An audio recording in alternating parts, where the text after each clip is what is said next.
Everyone, welcome to learner B. I am Shivani Chauhan. इस video में हम क्लास 9th ज्योग्राफी की बुक का chapter 2 physical features of India देखने वाले हैं। इससे पहले हम लोगों ने चैप्टर 1 कंप्लीट कर दिया है। वैसे मैंने वीडियो बनाए हुए हैं बट आप लोग वहाँ पे वॉइस की थोड़ी सी प्रॉब्लम थी, इसलिए अब मैं फिर दोबारा से ही मैंने सोचा कर देते हैं, क्या हो गया है। स्टार्ट करते हैं। You have already learned earlier that India is a vast country. इससे पहले वाला जो चैप्टर था उसमें हम लोगों ने ये चीज़ समझी है कि इंडिया बहुत ही बड़ा देश है विद वेरीड लैंड फॉर्म्स। अलग अलग टाइप के लैंड फॉर्म्स है। लैंड फॉर्म्स का मतलब होता है कहीं पर प्लेन है, कहीं पर माउंटेन्स है, कहीं पर आइलैंड है, कहीं पर प्लेट्यू है। बहुत वेरियस लैंड फॉर्म्स है। ये सारे के सारे लैंड फॉर्म्स होते हैं, है ना। इतने टाइप के लैंड फॉर्म्स हैं इंडिया में। तो what kind of terrain do you live in? Terrain मतलब आप किस तरीके के इलाके में रहते हैं। देखिए, मैं तो प्लेन एरिया में रहती हूँ, आप लोग माउंटेनियस में हो सकता है रहते हो, या फिर कहीं पहाड़ी इलाके में, या फिर कहीं समुद्री इलाके में। वो सब आपके एरिया की टेरीन होती है। If you live in plains you are familiar with the vast stretch of plain land. अगर आप लोग समतल, प्लेन होता है समतल भूमि, पहाड़ वहाड़ नहीं होते, एकदम प्लेन होता है, तो बहुत दूर तक सब प्लेन ही होता है। इन कंट्रास्ट, इसके बजाय if you live in hilly region the rugged terrain with mountains and valleys are common feature. तो इस तरीके से माउंटेन्स, फिर उसके बाद बीच में वैली जहाँ पे लोग रहते हैं, फिर माउंटेन, इस तरीके की आप लोग टेरेन देखने को मिलती है आपको अगर आप लोग पहाड़ी इलाकों में, नॉर्थ ईस्ट, उत्तराखंड, हिमाचल वगैरह या फिर कश्मीर के रीजन में रहते हैं। तो In fact, our country has practically all major physical features of Earth: mountains, plain, desert, plateaus and islands। मतलब पूरी दुनिया में जिस तरीके के एरिया मिलता है ना, पहाड़ हो गया, चाहे ग्लेशियर्स हो, चाहे प्लेट्यू हो, चाहे कि आइलैंड हो, डेजर्ट हो, दुनिया पूरी की पूरी दुनिया में, अगर आप लोग को कहते हैं ना कि हमें वर्ल्ड टूर करना है, अगर आप पूरे अपने देश में ही घूम लेते हैं ना, तो पूरी दुनिया में जैसी जैसी चीज़ें आप लोगों को देखने को मिलेंगी, ऐसी चीज़ें सब कुछ हमारे देश में आपको देखने को मिल जाएंगी। तो अपने देश में ही अगर आप पूरे में घूम लेंगे तो समझ लीजिए दुनिया घूम ली, क्योंकि दुनिया में भी ऐसी ही चीज़ें हैं, मतलब है ना, एक तरह से आप देखा जाए तो बहुत बड़ा देश है, बहुत सारी वैरायटी है हमारे देश में फिजिकल फीचर्स की। फिजिकल फीचर्स मतलब आसपास हमें जो दिखता है, जैसे कि हमें प्लेन एरिया दिख रहा है, या पहाड़ दिख रहे हैं, नदियाँ दिख रही हैं, प्लेट्यू, पठार जो थोड़ी ऊंचाई पर होते हैं, ये सारी चीज़ें फिजिकल फीचर्स होती हैं। Land of India displays great physical variation. हमने देखा कि हमारे देश का लैंड बहुत ज़्यादा वेरिएशन दिखाता है, मतलब बहुत ही भिन्न है। जैसे कि geologically peninsular plateau constitute one of the ancient land masses on the earth surface. तो पेनिनसुलर प्लेट्यू कौन सा है? ये तो नदर्न वाला पार्ट है। ये जो पार्ट है ना, पेनिनसुला का मतलब होता है ऐसा, पेनिनसुला उसको कहते हैं ऐसे एरिया को जो 3 तरफ से पानी से घिरा हुआ होता है। तो पेनिनसुलर इंडिया, ये जो डेक्कन प्लेट्यू वाला रीजन है ना, हमारे देश का बहुत पुराना रीजन है, बहुत ही पुराना समय से ये है, और ऐसा माना जाता है कि दुनिया के सबसे पुराने एरियाज़ में ये डेक्कन प्लेट्यू आता है, साउथ इंडिया वाला जो पार्ट है। It is suppose to be the most stable land blocks, मतलब बहुत स्टेबल है, यानी कि जो डेक्कन प्लेट्यू वाला रीजन है, पेनिनसुलर इंडिया है जो साउथ इंडिया वाला, वहाँ पे भूकंप आपको देखने को नहीं मिलते। Himalayas and the northern plains are the most recent land forms. तो देखिए, मोस्ट रीसेंट का मतलब ये नहीं कि 10-15 साल पहले बने होंगे, हज़ारों साल पहले, बट जियोग्राफी के टर्म्स में 1000 साल एक बहुत ही छोटा टाइम पीरियड होता है। तो इसलिए जो हिमालयाज हैं वो काफ़ी ज़्यादा अनस्टेबल हैं, काफ़ी भूकंप वगैरह आते हैं, लैंडस्लाइड्स वगैरह आती रहती हैं, हम लोग न्यूज़ में भी देखते हैं, उत्तराखंड, हिमाचल वगैरह में, है ना। From the view point of geology Himalayan mountains form a unstable zone. तो आप लोगों से MCQ में पूछा जा सकता है कि हिमालयन ज्योग्राफी किस तरीके की है, स्टेबल है, अनस्टेबल है? तो अनस्टेबल है। और जो पेनिनसुलर इंडिया है, पेनिनसुलर इंडिया काफ़ी ज़्यादा स्टेबल ब्लॉक है। Whole mountain system of Himalaya represent a very youthful topography with a high peaks, deep valley, fast flowing rivers and this is important। एक एक लाइन इंपॉर्टेंट है MCQs के perspective से। तो हिमालय जो है उसकी कैसी टोपोग्राफी है? टोपोग्राफी मतलब वो कैसा एरिया है, कैसा इलाका है? काफ़ी यूथफुल है, काफ़ी नया नया बना हुआ है। हाई पीक्स, ऊंची ऊंची उसकी माउंटेन्स हैं। डीप वैली मतलब माउंटेन्स है, फिर उसके बाद काफ़ी ज़्यादा वहाँ पे क्या है, समतल एरिया आता है, जिसमें जैसे कि देहरादून वगैरह वाला जो रीजन हो गया। फास्ट फ्लोइंग रिवर्स, यहाँ से जो नदियाँ निकलती हैं वो बहुत ही तेज गति से निकलती हैं। Northern plains are formed of alluvial deposit. Northern plains यानी कि जो नॉर्थ इंडिया का इलाका है उसमें अलूवियल डिपॉजिट्स हैं। अलूवियल डिपॉजिट जैसे सैंड और सिल्ट के डिपॉजिट होते हैं जो नदियाँ अपने साथ लेकर के आती हैं। Peninsular plateau is composed of igneous and metamorphic rocks. This is important कि जो पेनिनसुलर प्लेट्यू है वहाँ पे किस टाइप की रॉक्स मिलती हैं, 3 टाइप की रॉक्स होती हैं, इग्नियस, सेडिमेंट्री एंड मेटामॉर्फिक। ये हम लोग देख चुके हैं 7th क्लास की ज्योग्राफी में, मतलब इससे 7th में भी देखा था, 8th में भी देखा था, है ना, तो याद होगा होपफुली। आपको नहीं है तो कोई बात नहीं, अभी पता लग गया। तो पेनिनसुलर प्लेट्यू यानी कि इंडिया का ये जो नीचे वाला यानी कि सदर्न इंडिया वाला जो पार्ट है, वहाँ पर क्या है, वहाँ पर हमें इग्नियस और मेटामॉर्फिक टाइप की रॉक्स देखने को मिलती हैं with gently rising hills and wide valleys, है ना, चौड़ी चौड़ी वैलीज और हल्की मतलब ऊंची पहाड़ियाँ दिखती हैं। ज़्यादा ऊंची पहाड़ियाँ हमें नॉर्थ इंडिया में मिलती हैं, साउथ इंडिया में इतनी ऊंची पहाड़ियाँ नहीं हैं, नॉर्थ इंडिया से छोटी होती हैं। तो ये हम लोगों ने ओवरऑल देखा कि भाई किस तरीके का हमारे फिजिकल फीचर हैं। अब देखते हैं major physiographic division. Physical features काफ़ी टाइप के हैं, तो हम लोगों ने अच्छे से समझने के लिए उनको कई भागों में डिवाइड करा है। तो यहाँ पर हैं जो हम लोगों ने डिविजन्स किए हुए हैं। पहला डिवीजन हमने हिमालयन मतलब नॉर्थ टू साउथ किया हुआ, हिमालयन माउंटेन, फिर उसके बाद नॉर्दर्न प्लेन्स आते हैं, फिर पेनिनसुलर प्लेट्यू, फिर इंडियन डेजर्ट। इंडियन डेजर्ट जो है वो गुजरात और राजस्थान वाले इलाके में आता है। कोस्टल प्लेन यानी कि जो समुद्री इलाके के पास, जैसे कि ये हमारा साउथ इंडिया है, इसमें जो ये वाला एरिया जो कि समुद्र के पास पड़ता है उसको हम लोग कहते हैं कि ये कोस्टल प्लेन है। और आइलैंड, आइलैंड क्या होते हैं, चैप्टर 1 में भी देखा था, जैसे कि अंडमान एंड निकोबार इधर है, फिर इधर हमारा लक्षद्वीप है। ऐसा लैंड एरिया जो कि चारों तरफ से पानी से घिरा हुआ होता है उसको हम लोग आइलैंड बोलते हैं। अब आता है हिमालयन माउंटेन्स। तो Himalayas geologically young and structurally fold mountains. अब हिमालयाज कैसे हैं, फोल्ड माउंटेन्स हैं, stretch over the northern border of India. तो यहाँ पे आप लोगों को देखो देखने को मिलेगा ये पूरा जो हमें दिख रहा है यहाँ पर, ये वाला पार्ट, ये क्या है, ये पूरा का पूरा हमारे देश में हिमालय है, हिमालय का ये पूरा पार्ट है, ये हिमालय है। ये मैप में भी आता है, आ सकता है कि हिंदू कुश देखो इंडिया के बाहर है, पामेर नॉर्थ इंडिया के बाहर है, कुनलुन माउंटेन्स भी बाहर हैं, और सुलेमान रेंज जो है वो भी बाहर है। इंडिया में कौन कौन सी पड़ती हैं, देखो इंपॉर्टेंट है, एग्जाम में आ सकता है, काराकोरम, लद्दाख, जास्कर, पीर पंजाल। ठीक है, ये देखो यहाँ पे काराकोरम, लद्दाख, जास्कर, पीर पंजाल रेंज और ग्रेट हिमालयाज इनको हम लोग बोलते हैं। काराकोरम, फिर उत्तर यहाँ पे काराकोरम रेंज आती है, लद्दाख रेंज आती है, जास्कर रेंज आती है। फिर उसके बाद ये पासेस होती है, ला, LA, ला का मतलब होता है पास, पास का मतलब होता है माउंटेन्स में रास्ते जो बने होते हैं जिससे ट्रैवल किया जा सकता है उसको पास कहते हैं। तो यहाँ पे बारालाछला पास है ना। और यहाँ पे ये देखो जोजिला, इधर मैं दूसरा ले लेती हूँ, यहाँ पे देखो ये, यहाँ पे जोजिला, कलर भी दूसरा ही लेना पड़ेगा, इधर ये देखो ये जोजिला पास है ना। और यहाँ पे ये बारालाछला है, और फिर ये देखो काराकोरम, लद्दाख, जास्कर है, बारालाछला है। फिर ये शिवालिक रेंज जो कि मेनली हिमाचल प्रदेश वाले रीजन में पड़ती है ना। ये सब ना नंगा पर्वत इधर की तरफ पड़ता है, ये आपसे मैपिंग की लोकेशन में पूछा जा सकता है। चलो अब आगे देखते हैं physiographic division. Mountain ranges run from west to east direction from Indus to Brahmaputra. Indus क्या है, नदी है, देखो ये वाली जो नदी है ना यहाँ पर ये इंडस, ये पूरी सारी की सारी इंडस नदी की, यानी कि जो इसको हम लोग हिंदी में सिंधु नदी की ट्रिब्यूटरीज क्या होती हैं, ट्रिब्यूटरीज देखो जैसे सपोज करो नदी जा रही है, ये इस नदी में जो नदियाँ आकर के मिल जाती हैं, छोटी छोटी नदियाँ अपना पानी दे रही होती है ना जिस बड़ी नदी को, वो छोटी नदियाँ जो बड़ी नदी में मिल रही होती हैं और अपना पानी बड़ी नदी को दे रही होती हैं, वो छोटी छोटी नदियाँ होती हैं ट्रिब्यूटरीज। तो यानी कि इंडस, झेलम, देखो यहाँ पे आपको देखने को मिलेगा कि ये बड़ी सी नदी जा रही है इंडस, ठीक है, ये इंडस ही है। इसमें आकर के देखो यहाँ से ऐसे करके झेलम भी इसमें मिल रही है, रावी भी इसमें मिल रही है, सतलुज भी इसमें मिल रही है ना। तो जो बड़ी नदी में जो छोटी छोटी नदियाँ मिल रही होती हैं आके, वो उस बड़ी नदी की ट्रिब्यूटरीज होती हैं। तो ये चीज़ हमने देखा है ना। हिमालयाज जो हैं इसी तरीके से इंडस जो है इस तरफ है, और ब्रह्मपुत्र देखो इस तरफ है। तो यहाँ पे हम लोग देखो ये वाला जो रीजन होता है, ये वाला हमारा होता है वेस्टर्न, वेस्ट लेकर के ईस्ट तक ऐसे करके हमारे हिमालयाज जा रहे हैं। ब्रह्मपुत्र है ईस्टर्न साइड पे। अब हिमालयाज रिप्रेजेंट लोफ्टीएस्ट, मतलब बहुत ही बड़ी, one of the most rocket mountains around the mountain barriers of the world, मतलब बहुत ज़्यादा मुश्किल है इन पर चढ़ाई करना, बहुत ही ज़्यादा ऊंची भी ये हैं। दुनिया की सबसे ऊंची माउंटेन्स हिमालयाज, माउंट एवरेस्ट में ही है, माउंट एवरेस्ट हिमालय का ही पार्ट है।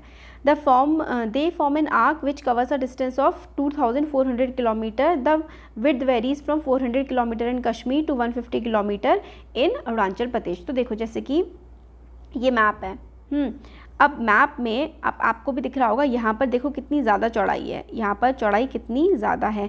फिर जैसे जैसे हम आगे आगे बढ़ते जाते हैं, हिमालयाज़ की जो चौड़ाई है वो कम होती जाती है। ठीक है, यही हमें यहाँ पर बता रखा है कि जो विड्थ है वो 400 किलोमीटर है कश्मीर में तो 400 किलोमीटर इसकी जो है चौड़ाई होती है। और अरुणाचल प्रदेश देखो यहाँ पर है, ये वाला जो रीजन है ना, ये वाला इधर, ये वाला रीजन, ये अरुणाचल प्रदेश, इतना मतलब छोटा ऐसे तो खैर, मतलब इधर वाला ये वाला पार्ट अरुणाचल प्रदेश है। तो अरुणाचल प्रदेश तक पहुँचते पहुँचते हिमालय की जो चौड़ाई है वो कम हो जाती है। द ऑल्टीट्यूड का मतलब होता है हाइट।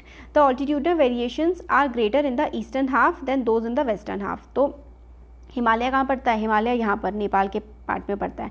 तो यहाँ पर ज़्यादा ऊंची पहाड़ियाँ हमें देखने को मिलती हैं ईस्टर्न वाले साइड में। The Himalaya consist of 3 parallel ranges in longitudinal extent. तो लॉन्गिट्यूड मैंने आपको बताया था ना, देखो ऐसे करके तो लॉन्गिट्यूड लैटिट्यूड जाता है, ऐसे से करके इस तरीके से सीधी सीधी होती है लॉन्गिट्यूड। तो लॉन्गिट्यूडनल वेरिएशन में हिमालय में एक दूसरे के 3 पैरेलल माउंटेन रेंजेस देखने को मिलती हैं। Number of valleys lie between these ranges. Northern most range is known as great और इनर हिमालयाज़ और द हिमाद्री। तो नॉर्दर्न मोस्ट जो रेंज है उसको हम लोग क्या कहते हैं? उसको हम लोग कहते हैं हिमालयाज़ या फिर हिमाद्री। तो यानी कि सबसे ऊपर वाली जो रेंज है उसको हम लोग क्या कहते हैं? सबसे ऊपर वाली रेंज को हम लोग कहते हैं हिमालय या फिर हिमाद्री। तो सबसे ऊपर वाली जो रेंज है उसको हम लोग हिमालय या हिमाद्री कहते हैं। It is the most continuous range consisting of the loftiest peak with the average height of 6000 metre. तो एवरेज हाइट कितनी होती है इनकी? 6000 मीटर होती है। हिमाद्री सबसे ऊंची रेंज है हिमालयाज़ की। तो ये आपको याद रखना है, हिमाद्री सबसे ऊंची रेंज है हिमालय की। It consist of all prominent Himalayan peaks. तो काफ़ी सारी प्रोमिनेंट इंपॉर्टेंट हिमालयन पीक्स हमें देखने को हिमाद्री वाले रीजन में मिलती हैं। तो माउंट एवरेस्ट जो है नेपाल में पड़ता है, 8848 हाइट है। कंचनजंगा इंडिया में है 8598। मकालू, फिर उसके बाद ये मकालू, धौलागिरी ये नेपाल में है। फिर नंगा पर्वत इंडिया में है। देखो नंगा पर्वत हम लोगों ने देखा था ना, कहाँ है? ये है नंगा पर्वत। फिर अन्नपूर्णा, नंदा देवी, कामेत और बारजा नरवा, नामचा बारवा देखो यहाँ पर इस तरफ पड़ता है। ये देखो ये रहा नामचा बारवा, अरुणाचल प्रदेश वाले रीजन में पड़ता है नामचा बारवा। और गुरला बनता ये नेपाल में। तो इनमें से जो इंडिया में है ना, उनकी लोकेशन आप लोगों को पता होनी चाहिए। कंचनजंगा कहाँ पर पड़ता है? कंचनजंगा हम लोगों का ये देखो, ये रहा सिक्किम वाले रीजन में हमारा कंचनजंगा पड़ता है। फिर उसके बाद नामचा बारवा जो है वो अरुणाचल प्रदेश में पड़ता है। और नंगा पर्वत जो है कश्मीर वाले रीजन में पड़ता है। तो fold of great Himalayas are asymmetrical in nature. मतलब ऐसे ऐसे करके कोई सिमेट्री नहीं है, सिमेट्री मतलब एक जैसे नहीं है, ऊबड़ खाबड़ से फोल्ड्स हैं। The core of this part of Himalayas is composed of granite. This is important कि ग्रेनाइट भी पाया जाता है हिमालयाज में। ठीक है, इट इज़ पेरेनली स्नो बाउंड। पेरेनली का मतलब होता है पूरे साल हिमालय पे बर्फ ढकी रहती है। And a number of glaciers descend from this range. Glaciers को हम लोग क्या बोलते हैं? रिवर ऑफ आइस, है ना। ग्लेशियर्स बहुत सारे हमें हिमालयाज़ में देखने को मिल जाएंगे। और हिमालयाज़ में प्रीडोमिनेंटली हमें क्या देखने को मिलता है? ग्रेनाइट हमें देखने को मिलती है हिमालयाज़ में। Name of glaciers and passes that lie in the great Himalayas, काफ़ी सारे हैं ग्लेशियर्स वगैरह, जैसे कि काराकोरम ग्लेशियर्स भी हमें यहाँ पे देखने को मिल जाता है। नुब्रा वैली में भी हैं। तो states with the highest peaks are name the name of state which are high, जिसमें हाईएस्ट पीक लोकेटेड है। तो कंचनजंगा सिक्किम हो गया, है ना। नामचा बारवा अरुणाचल प्रदेश और नंगा पर्वत इधर की तरफ पड़ता है कश्मीर में। ये हो गया, ये वाला पार्ट आपने देख लिया। अब देखो the range lying to the south of the Himadri के नीचे। हिमाद्री सबसे ज़्यादा, देखो बच्चों ये वाला चैप्टर थोड़ा सा टफ है, आप लोगों को 2-3 बार रिवाइज़ करना पड़ेगा, तब आएगा अच्छे से, है ना। और भी ये चीज़ सब चीज़ें क्योंकि याद करनी है, मैप्स इंपॉर्टेंट होते हैं और मैप्स को याद करना ही बहुत टफ पड़ता है। Range lying to the south of the Himalayas form the most rugged mountain system and is known as Himachal और लेसर हिमालयाज। तो सबसे ऊपर क्या है? हिमाद्री है, फिर है हिमाचल, जिसको हम लोग हिमाचल या फिर लेसर हिमालयाज भी बोलते हैं।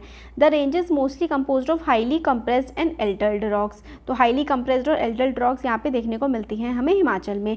द एल्टीट्यूड, पहले जो हिमाद्री थी उसका एल्टीट्यूड, उसकी ऊंचाई कितनी थी? लगभग 6000 मीटर तक थी। और ये जो हिमाचल में आते आते हाइट कितनी कम हो गई है? देखो 3700 से लेकर के 4500। और उसकी जो एवरेज विड्थ है वो भी काफ़ी कम हो गई है, 50 किलोमीटर। मतलब चौड़ाई, ऊंचाई और चौड़ाई दोनों कम हो गई है हिमाचल की हिमाद्री से। पीर Panchal forms the longest. Pir Panjal forms the longest and the most important range. इसकी जो हिमाचल वाला जो रीजन है जिसको हम लोग लेसर हिमालयाज बोलते हैं, इसकी सबसे ऊंची रेंज क्या है? पीर पांजाल। पीर पांजाल हिमाचल वाले रीजन की हिमाचल या फिर लेसर हिमालय की काफ़ी ऊंची रेंज है। और धौलाधर या फिर Mahabharat range are also prominent ones. तो धौलाधर हो गया और महाभारत रेंज, तो धौलाधर हो गया और ये महाभारत रेंज, अन्नपूर्णा रेंज, ये ना सब नेपाल में पड़ती हैं। देखो धौलाधर हो गया, अन्नपूर्णा रेंज और महाभारत रेंज भी इधर ही पड़ती है। ये सब हमारे किस में हैं? ये सब हमारे हिमाचल वाले, हिमाचल सिर्फ हिमाचल प्रदेश ही नहीं, उसको लेसर हिमालयाज वाले हिमालयाज भी बोलते हैं। The range consist of famous valley like Kashmir, पीर पांजाल, ठीक है। पीर पांजाल जो है कश्मीर वाले रीजन में पड़ता है, कश्मीर और हिमाचल प्रदेश वाले रीजन में। Kangra valley, Kullu valley of Himachal, this known, मतलब हिल स्टेशन काफ़ी ज़्यादा घूमने के लिए भी लोग यहाँ पर जाते हैं, है ना। काफ़ी ज़्यादा सुंदर है एरिया और लोग भी यहाँ पर काफ़ी घूमने जाते हैं। ये है हिमाचल और लेसर हिमालयाज। मसूरी, नैनीताल, ये सब कहाँ पर पड़ते हैं, है ना। मसूरी देहरादून वाले रीजन में पड़ता है। आउटर मोस्ट जो सबसे बाहर वाले हिमालयाज हैं उसको हम लोग कहते हैं शिवालिक। जो सबसे बाहर वाले हिमालयाज हैं उसको हम लोग कहते हैं शिवालिक। सबसे जो हाईएस्ट पीक्स हैं उसको क्या हम लोग कहते हैं? सबसे हाईएस्ट पीक को हिमाद्री हम लोग कहते हैं। उसकी जो एवरेज हाइट है वो लगभग 6000 मीटर्स है इनकी। क्योंकि एक पहाड़ नहीं है ना, कई सारी पहाड़ियाँ हैं हिमालयस में। हिमाद्री हो गया, फिर उसके बाद हिमाचल या फिर हम लोग इसको क्या कहते हैं? लेसर हिमालयाज भी कहते हैं। और फिर जो इन तीनों में सबसे छोटा है तीसरे नंबर पे वो आता है शिवालिक है। और दे extend over a width of, ये देखो ये आती है शिवालिक रेंज, यहाँ पे आपको दिख रही है ये वाली नीचे की तरफ Shivalik range. They extend over a range of 10 से 50 किलोमीटर, ठीक है। ज़्यादा चौड़ा, इनकी चौड़ाई और कम हो गई। देखो हिमालयाज कितने सुंदर है ना। और उनका एल्टीट्यूड जो है वो 900 से 1100, तो पहले 6000 था हिमाचल का, हिमाद्री का, फिर उसके बाद हिमाचल का लगभग 4500 और फिर इनका 1100 तक अब आ गया है। तो हाइट कम होती जा रही है। These ranges are composed of unconsolidated sediments brought by rivers from main Himalayan ranges located farther north. तो फर्दर नॉर्थ से आए हुए जो अनकंसोलिडेटेड सेडिमेंट्स वगैरह हैं, रिवर जो लेकर के आती है, उनसे ये बने हुए हैं। These valley are covered with thick gravel and alluvium. तो इसमें क्या क्या है? ग्रेवल और एलुवियम पाया जाता है। Longitudinal valley lying between lesser Himalayas and Shivaliks are known as Doon. तो लेसर हिमालयाज और शिवालिक के बीच में जो वैलीज पड़ती हैं उनको हम लोग क्या बोलते हैं? उनको हम लोग बोलते हैं कि भाई ये तो दून्स हैं। तो काफ़ी सारे एग्जाम्पल, देहरादून, कोटली दून, पाटली दून, ये दून के एग्जाम्पल्स हैं। दून मतलब वैली का मतलब होता है पहाड़ के बीच में जो प्लेन एरिया जिसमें सेटलमेंट्स यानी कि घर वगैरह बना करके लोग रह रहे होते हैं। Beside longitudinal divisions the Himalayas have been divided on the basis of region from west to east. तो हम लोगों ने लॉन्गिट्यूड के मतलब हाइट के बेसिस पे देख लिया। फिर west to east, north east वाले रीजन में, यानी कि ये वाला जो इलाका है, ये वाला इलाका, इधर भी तो है हिमालयाज। तो वेस्ट से ईस्ट की तरफ भी हिमालयाज का डिवीज़न होता है। तो अब वो हम लोग देखने वाले हैं। तो वेस्ट से ईस्ट की तरफ जाता हुआ ये काफ़ी सारे इसमें रिवर वैलीज़ वगैरह पड़ती हैं।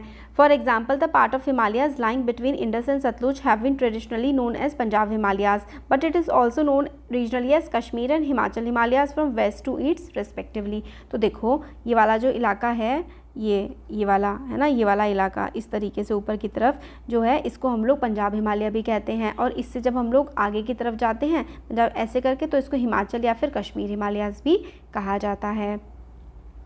The part of Himalayas lying between Satluj and Kali rivers known as Kumaon Himalayas. तो सतलुज और काली रिवर के बीच में जो हिमालय का पोर्शन पड़ता है उसको हम लोग क्या कहते हैं कि भाई ये तो कुमाऊं रीजन है, उत्तराखंड में पड़ता है कुमाऊं रीजन, ठीक है, सतलुज और काली के बीच में। फिर उसके बाद काली और तिस्ता के बीच में जो पड़ता है उसको हम लोग कहते हैं काली और तिस्ता के बीच में, ये नेपाल। भाई ये चीज़ ना टफ है, याद करने वाली है। इसके MCQ फिर ना टीचर्स जो टफ वाले बनाते हैं ना वो इधर से ही बनाते हैं कि भाई बताओ कि काली और तिस्ता के बीच में कौन से वाले रीजन पड़ता है। तो नेपाल पड़ता है काली और तिस्ता के बीच में। तो नेपाल हिमालयाज पड़ते हैं काली और तिस्ता के बीच में। और कुमाऊं हिमालयाज कहाँ से पड़ते हैं? सतलुज और काली के बीच में। और फिर उसके बाद Himalayas and a part of like between Teesta and Dihang river. अब तीस्ता रिवर और दिहांग के बीच में, तीस्ता और दिहांग के बीच में क्या पड़ता है? तीस्ता और दिहांग के बीच में पड़ते हैं असम हिमालयाज। ये वाला पार्ट है ना अपना बुक में अलग से मार्क कर लो, इम्पोर्टेंट। ठीक है, इससे ना MCQs बहुत ज़्यादा बन सकते हैं कि कौन सी रिवर के बीच में क्या क्या पड़ता है। तो तीस्ता और दिहांग के बीच में क्या पड़ते हैं, सिक्किम, हिमालयाज, सॉरी सिक्किम नहीं, असम। तीस्ता और दिहांग के बीच में असम वाले हिमालयाज पड़ते हैं तीस्ता और दिहांग के बीच में। There are regional names also, मतलब अलग अलग इलाकों में अलग अलग नामों से भी इनको बुलाया जाता है। Brahmaputra marks the eastern most boundary of the Himalayas beyond the Dihang gorge the Himalayas bend sharply to the south and spread along the eastern boundary of India. तो देखो यहाँ पे मैप में देखोगे, अगर ये वाला जो मैप वाला रीजन है, यहाँ पे देखो ब्रह्मपुत्र जो है वो सबसे ज़्यादा ईस्टर्न बाउंड्री है। ब्रह्मपुत्र सबसे ज़्यादा ईस्ट में पड़ते हैं और फिर एकदम से ब्रह्मपुत्र जैसे ही मुड़ जाती है तो इधर जो हिमालयाज़ है ना उसको हम लोग बोलते हैं पूर्वांचल। ठीक है, ब्रह्मपुत्र सबसे ज़्यादा ईस्टर्न मोस्ट बाउंड्री है हिमालयाज़ की, और फिर वो ऐसे करके हिमालयाज़ नीचे की तरफ मुड़ जाते हैं, और फिर जो नीचे की तरफ मुड़ जाते हैं उसको पूर्वांचल या फिर ईस्टर्न हिल्स या फिर ईस्टर्न माउंटेन्स कहते हैं। These hills running through north eastern states are mostly comprised of strong sandstones and are sedimentary rocks. This is important कि जो पूर्वांचल यानी कि नॉर्थ ईस्ट वाले रीजन में जो हिमालयाज हैं उसमें कौन सी रॉक है, उसमें सेडिमेंट्री रॉक्स है। Covered with dense forest, they mostly run parallel ranges होती हैं यहाँ पर, है ना। Purvanchal comprise of Patkai, Naga, Manipur and Mizo hills. तो देखो यहाँ पर अब बेसिकली मैप में ही इंपॉर्टेंट है, गारो, खासी, जयंतिया ये हो गई। फिर उसके बाद यहाँ पर देखो, यहाँ पे हम लोगों को दिखाया गया था ना, हाँ ये वाला रीजन, यहाँ पे ये वाली जो माउंटेन्स हैं, यहाँ पे देखो ये नामचा बरवा दिखा रखा है। फिर उसके बाद ये देखो पटकाई बूम ये नागालैंड और मणिपुर के बीच में आती हैं, है ना। फिर यहाँ पे नागा हिल्स भी आती हैं। फिर देखो ये देखो दाफला हिल्स है यहाँ पे, फिर यहाँ पे बोमडीला पास है, और गारो, खासी, जयंतिया ये मेघालय वाले रीजन में ये वाली माउंटेन्स पड़ती हैं। तो ये एग्ज़ाम में पूछा जा सकता है, दिस इज़ इम्पॉर्टेंट। गारो, खासी, जयंतिया मेघालय वाले रीजन में पड़ती हैं। फिर देखो यहाँ पे नागा हिल्स हैं, फिर मिज़ोरम, यहाँ पे मिज़ोरम है तो मीज़ो हिल्स हैं, फिर इधर पटकाई बूम है, अरुणाचल प्रदेश, फिर मणिपुर, यहाँ पे देखो अरुणाचल प्रदेश पड़ेगा, फिर नागालैंड, मणिपुर, मेघालय, फिर इधर की तरफ मिज़ोरम है और इधर की तरफ त्रिपुरा है, फिर ये पूरा का पूरा सिक्किम है। तो यहाँ पे आता है पटकाई बूम, ये आता है नागा हिल्स, गारो, खासी, जयंतिया और ये मीज़ो हिल्स है। ठीक है, तो ये सारा का सारा पार्ट हम लोगों ने यहाँ पर कवर कर लिया है। अब इसके आगे का नेक्स्ट वीडियो में देखेंगे। Thank you.